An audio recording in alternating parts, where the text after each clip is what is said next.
Good morning, dear students of class 7, and this is our fourth or part 4 video class, and today we are going to discuss about the market control policy of Alauddin Khalji from the chapter Delhi Sultanate.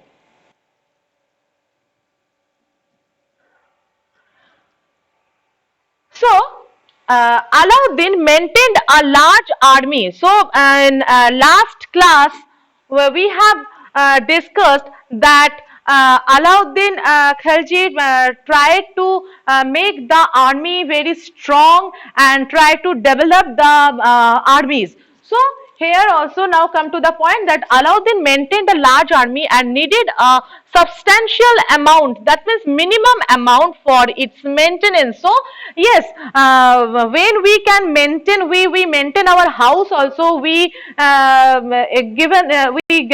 use some money for bringing some things like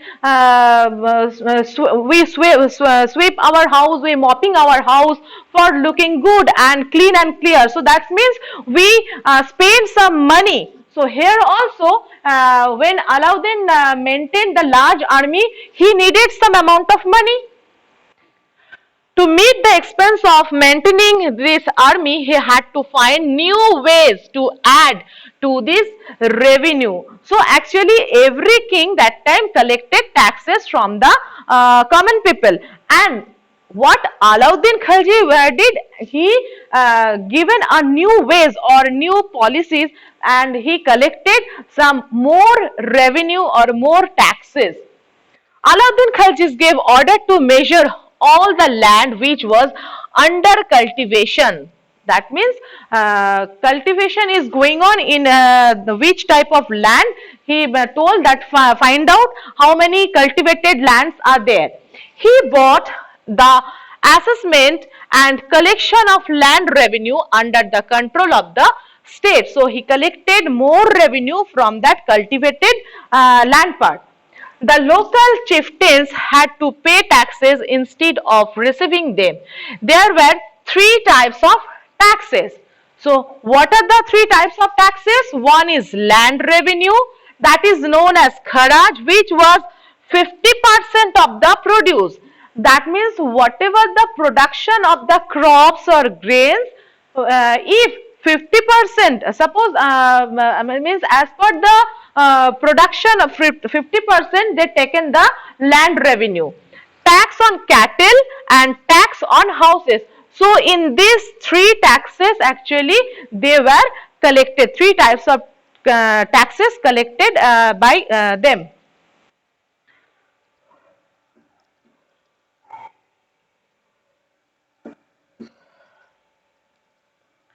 Alauddin Khalji also introduced efficient market control policy. So after the increment or increase of land revenue or 3 types of taxes he collected, then he implement or he means make a policy that how to control the market, that is the market policy.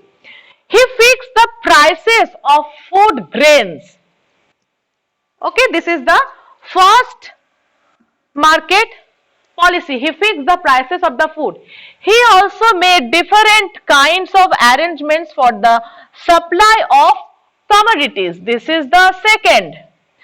The farmers growing corn within 100 miles of Delhi were allowed to keep only 10 mounds of corn with them. This is the third.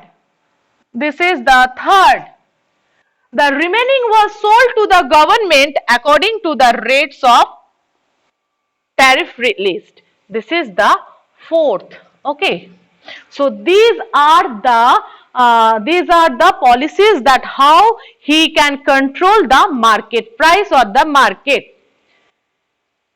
Now a large number of storehouses and granaries were built in the capital to store large quantities of corn to make this possible.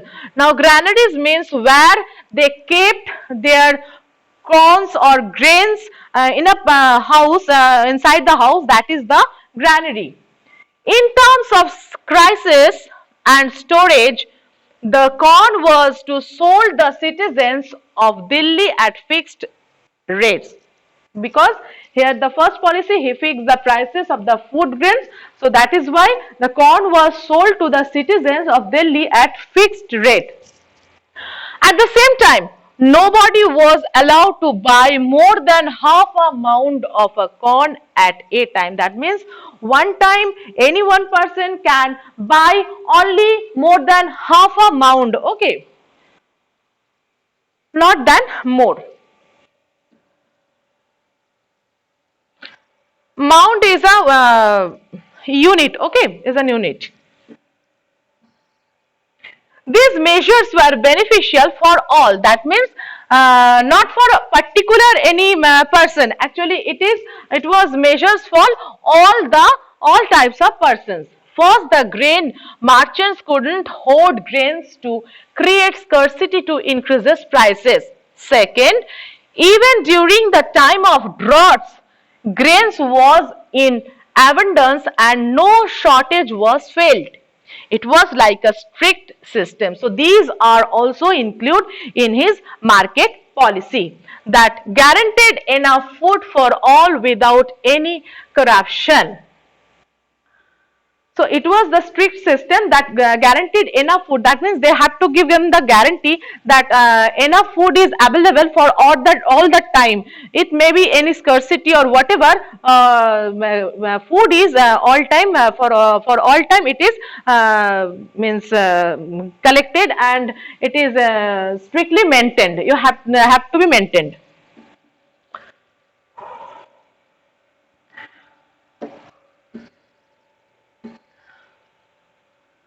Now our next part is architecture and literature. Alauddin was a great patron of art, of architecture and literature. That means he very much liked the art part, architecture and literature. Many beautiful buildings were built during his reign.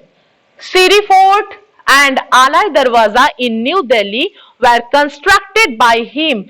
This is the picture of Alai Darwaza, you can see. He also began the construction of a huge minar like the Qutub Minar, but could not finish it. So that means he actually the person who started or began the construction of Qutub Minar, but he not be able to complete it. He had many great poets and scholars in his court such as Amir Khusro. This is very much important name in his court.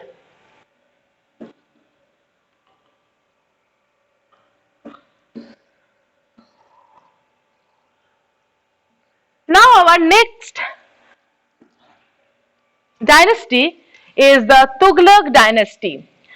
Ghiyasuddin Tughlaq. Ghiyasuddin Tughlaq was the first ruler of Tughlaq dynasty. He faced several rebellions but crushed them to strengthen the sultanate. That means he faced huge wars. Okay, rebellions means wars. Okay. And he was very much a strong sultan, actually powerful sultan. He built a fort in Delhi called Tughlaqabad Fort.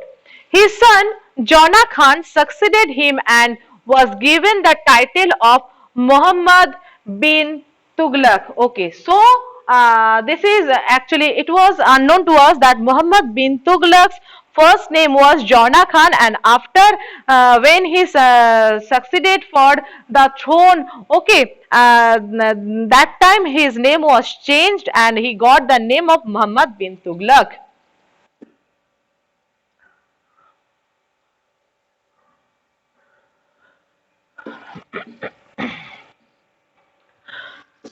Now the Muhammad bin Tughlaq, 1324 to 1351 CE. Muhammad bin Tughlaq was a brilliant scholar. Scholar means student, okay, and a great patron of art and learning. So he was also very fond of or very much like art and learning. He had knowledge about various fields such as astronomy, poetry, philosophy, and mathematics. So he was a very good student, and he full of knowledge about the astronomy, in the poetry and philosophy, and also in the mathematics.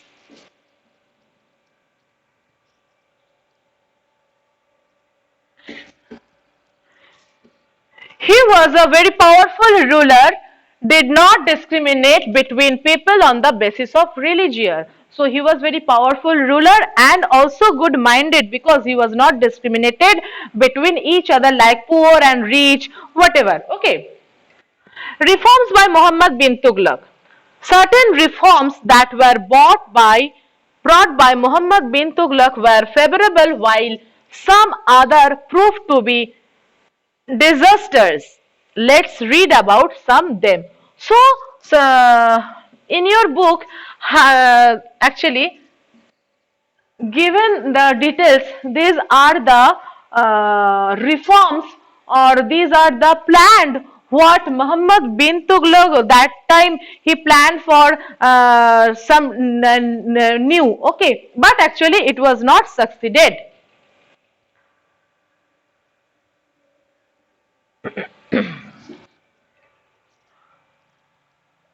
One, two, three, four. Okay, 4 points are there. So you just read it out in your book. This total part is given. So you just read it out. Go through the point. Okay.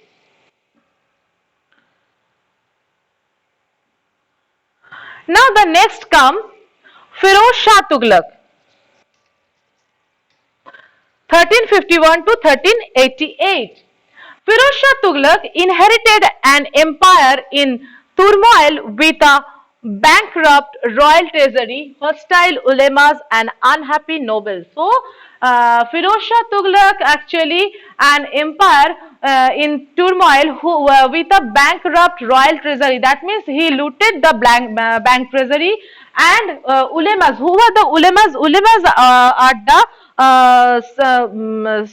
so you can say the Muslim scholars. Okay, Muslim students whose knowledge, who have the huge knowledge. So ulemas and unhappy nobles. Firoz Shah Tughlaq, unlike Muhammad bin Tughlaq, gave importance to the nobles and the ulemas. He gave bigger iqtas to the nobles and made the system hereditary. Iktas means what? Iktas means some areas or some portion inside the kingdom. That is the iktas. Okay, so that means he tried to he tried to happy the ulemas and the nobles, and for that reason he given the iktas to the nobles. He followed the Islamic laws to please the ulemas. Yes, so for only for he tried to please the ulemas, and for that reason he followed the Islamic laws. He given the iktas to them. Okay. He was the first ruler to impose jizya. Jizya is one type of taxes name. Okay, this is the name of tax. Okay, on non-Muslims. So those who were the non-Muslims, they only given the tax which name was jizya. Now the reforms. What are the reforms of Firoz Shah Tughlaq? Firoz Shah Tughlaq, despite facing many problems in management of the empire, was able to bring reforms and was considered a great reformer. Many taxes were abolished and land revenue rates were reduced. So that time he reduced the revenues or taxes price. Okay. Duties on movement of goods were removed to promote trade and commerce. He actually constructed some canals, wells, tanks, rest houses, and hospitals for the welfare of the subjects. Now he made new towns such as Jaunpur, Firozpur, Firozabad, and Hisari Firoza were founded. So he founded some new towns also. Firoz Shah was a progressive ruler who worked for the growth and welfare of his subjects. So he tried to grow his kingdom, grow his empire.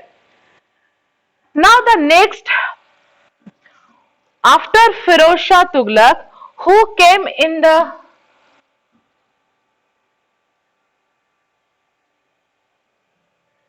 Delhi? The Mongols.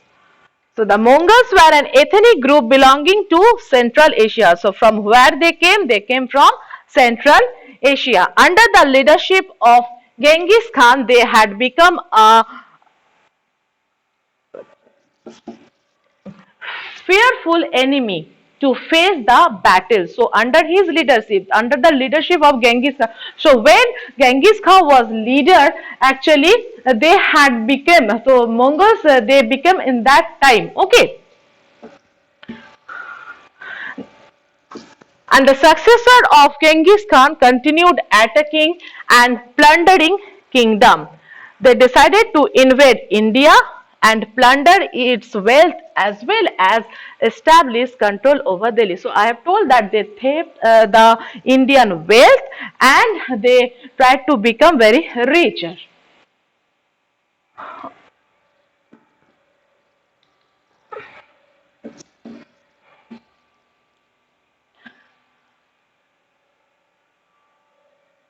Okay. Now, here is some points that let's learn about the both of them did to maintain the large armies. That means who? That both means who? Both means Muhammad bin Tughlaq and Alauddin Khalji. Okay, they together they make some policies how they maintaining the armies, and these are the list. So you just read it out. So for today, thank you. And next video, I will discuss with you about the Sayyid dynasty. Thank you.